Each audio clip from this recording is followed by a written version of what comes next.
I welcome you all in this class. Topics for discussion in this class are overall balance of payment, balance of payment equilibrium, balance of payment disequilibrium, and significance of balance of payment accounts. Next is overall balance of payment. So overall balance is equal to current account balance plus capital account balance plus error and omission. इन तीन चीज़ों को हम जब plus करते हैं तो जो भी एक फिगर हमारे पास आता है पॉजिटिव या नेगेटिव, उसको हम कहते हैं overall balance. So overall balance जो है बैलेंस ऑफ पेमेंट का, ये एक पॉजिटिव नंबर भी हो सकता है और एक नेगेटिव नंबर भी हो सकता है। जैसे अगर हम करंट अकाउंट और कैपिटल अकाउंट के बैलेंसेस को प्लस करते हैं तो ये एक पॉजिटिव नंबर भी आ सकता है प्लस करके और एक नेगेटिव नंबर भी आ सकता है। तो अगर पॉजिटिव नंबर आ रहा है तो इसका मतलब है कि हमारे पास जो इनफ्लो ऑफ फॉरेन एक्सचेंज है वो बड़ा है। तो उस इनफ्लो ऑफ फॉरेन एक्सचेंज को हम क्या करते हैं, this is added into the official reserve account. जो देश में हमारे पास फॉरेन एक्सचेंज रिजर्व्स हैं ऑफिशियल, उसमें उसको हम प्लस कर देते हैं। और दूसरी तरफ अगर बैलेंस ऑफ पेमेंट अकाउंट जो है उसका ओवरऑल जो बैलेंस है वो नेगेटिव है, तो फिर उसको पे करने के लिए ऑफिशियल रिजर्व अकाउंट में से उसको लेस कर देते हैं। मतलब कि जो फॉरेन एक्सचेंज रिजर्व्स हमारे पास है उसका कुछ हिस्सा इस्तेमाल किया जाता है पेमेंट्स करने के लिए। अगर आपका overall balance of payment negative है, then official reserves of the foreign exchange would be utilised. तो इस तरह से जो ओवरऑल बैलेंस होता है बैलेंस ऑफ पेमेंट का, ये एक तरह से रिफ्लेक्ट होता है ऑफिशियल रिजर्व अकाउंट में। अगर आपका overall balance of payment positive है तो ऑफिशियल रिजर्व अकाउंट बढ़ जाएगा, मतलब एक तरह से फॉरेन एक्सचेंज रिजर्व बढ़ जाएंगे देश में। और अगर बैलेंस ऑफ पेमेंट का ओवरऑल बैलेंस नेगेटिव है तो हमारे देश में फॉरेन एक्सचेंज रिजर्व्स कम हो जाएंगे, क्योंकि कुछ रिजर्व्स का इस्तेमाल हम क्या करेंगे, बैलेंस ऑफ पेमेंट की जो पेमेंट्स हैं जो ड्यू है उसको करने के लिए उसका इस्तेमाल करेंगे। सो इस तरह से अकाउंटिंग सेंस में जो बैलेंस ऑफ पेमेंट है वो हमेशा बैलेंस्ड रहता है। और जब हम ऑफिशियल रिजर्व अकाउंट को एक सेपरेट अकाउंट की तरह मेंटेन करते हैं तो इसको हम बिलो द लाइन आइटम भी कहते हैं। This is also known as below the line item.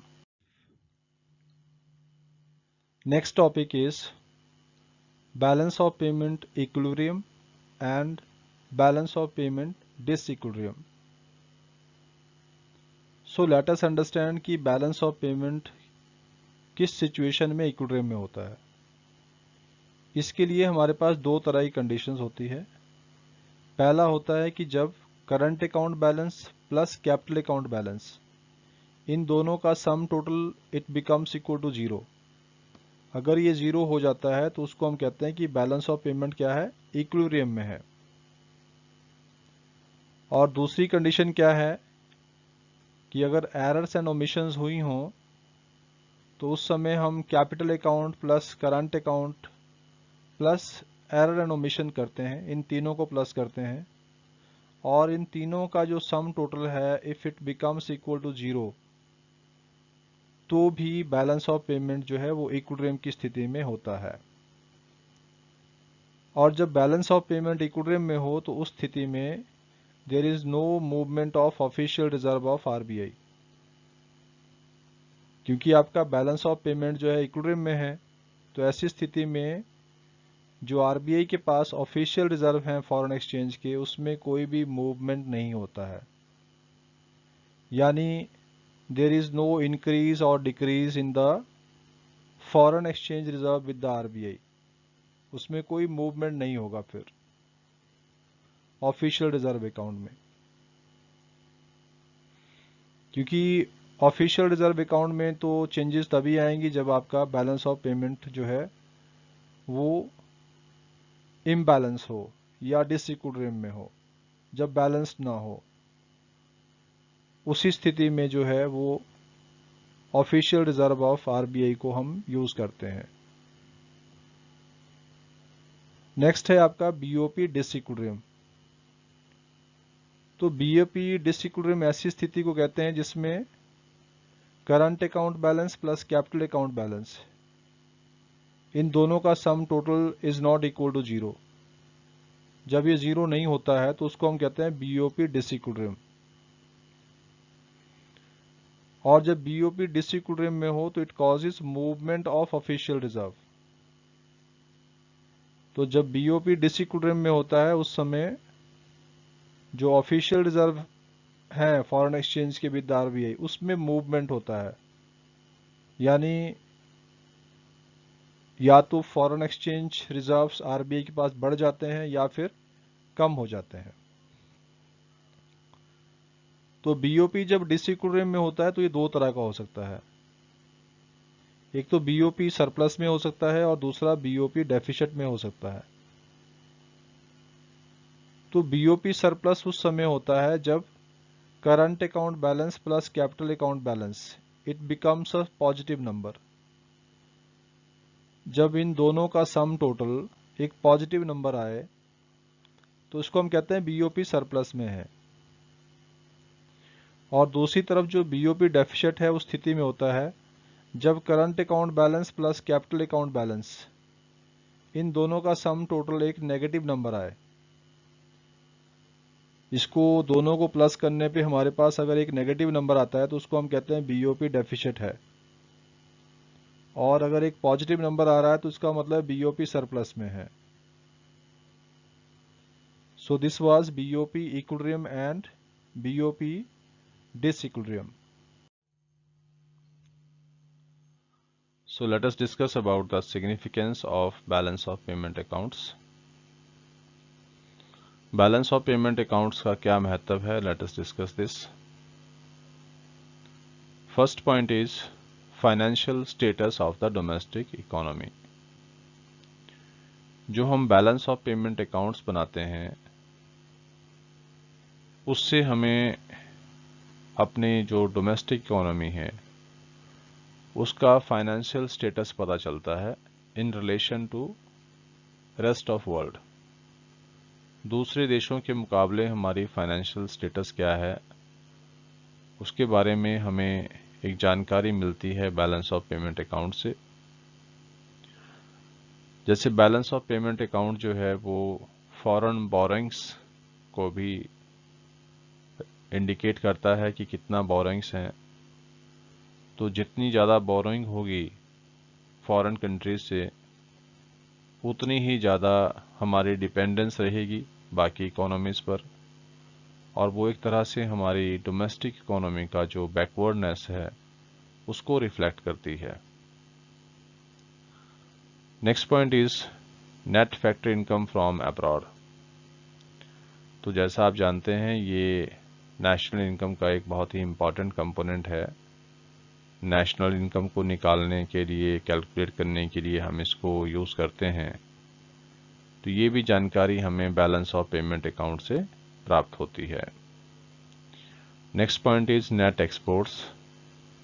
तो जैसा आप जानते हैं नेट एक्सपोर्ट्स का मतलब होता है difference between exports and imports.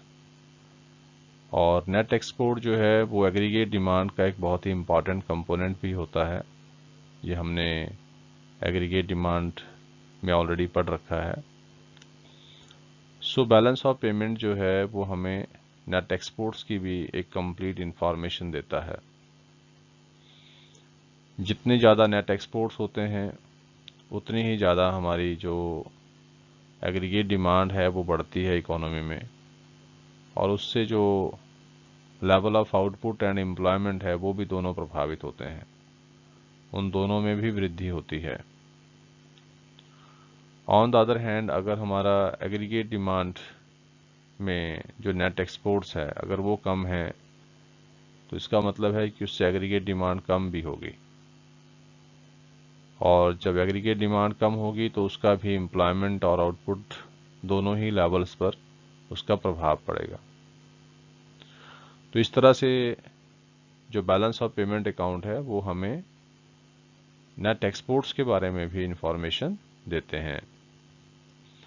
Next point is market potential.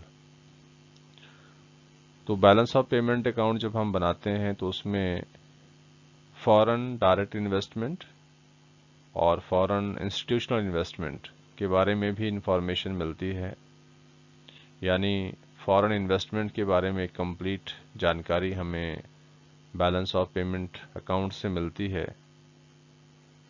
तो जितना ज़्यादा फॉरेन इन्वेस्टमेंट होता है किसी भी देश में, उससे पता चलता है कि उसकी मार्केट में कितना पोटेंशियल है। तो जिस इकोनॉमी में ज़्यादा फॉरेन डायरेक्ट इन्वेस्टमेंट या फॉरेन इन्वेस्टमेंट ज़्यादा होता है उसका मार्केट पोटेंशियल भी उतना ही ज़्यादा होता है, और अगर फॉरेन इन्वेस्टमेंट कम है तो उसका मार्केट पोटेंशियल भी कम है।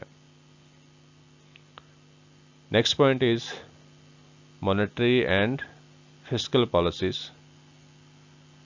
तो देश में जो मॉनेटरी एंड फिस्कल पॉलिसीज बनाई जाती हैं उसमें भी बैलेंस ऑफ पेमेंट अकाउंट्स का जो डाटा है उसको कंसीडर किया जाता है। उसकी जो जानकारी है हमारे पास, जो भी डाटा है, तो वो हमें काम आता है अलग अलग तरह की पॉलिसीज़ को फ्रेम करने के लिए, चाहे मॉनेटरी पॉलिसी है चाहे फिस्कल पॉलिसी है। यानी जब सेंट्रल बैंक मॉनेटरी पॉलिसी बनाता है या सरकार जब फिस्कल पॉलिसी यानी बजट बनाती है तो उसमें components of balance of payment account से जो हमें डाटा मिलता है, जो हमें करंट अकाउंट की इंफॉर्मेशन मिलती है, कैपिटल अकाउंट की इंफॉर्मेशन मिलती है, उन सब चीज़ों को कंसीडर किया जाता है उन पॉलिसीज़ को बनाते समय। सो इस तरह से हम कह सकते हैं कि मॉनेटरी एंड फिस्कल पॉलिसीज़ को डिज़ाइन करने में भी बैलेंस ऑफ पेमेंट अकाउंट्स का बहुत ही इम्पॉर्टेंट रोल होता है। I hope that you like this content. So dear students, if you find this content meaningful and helpful to you, then please share it to other students also, so that others can also be benefited from this. Thank you.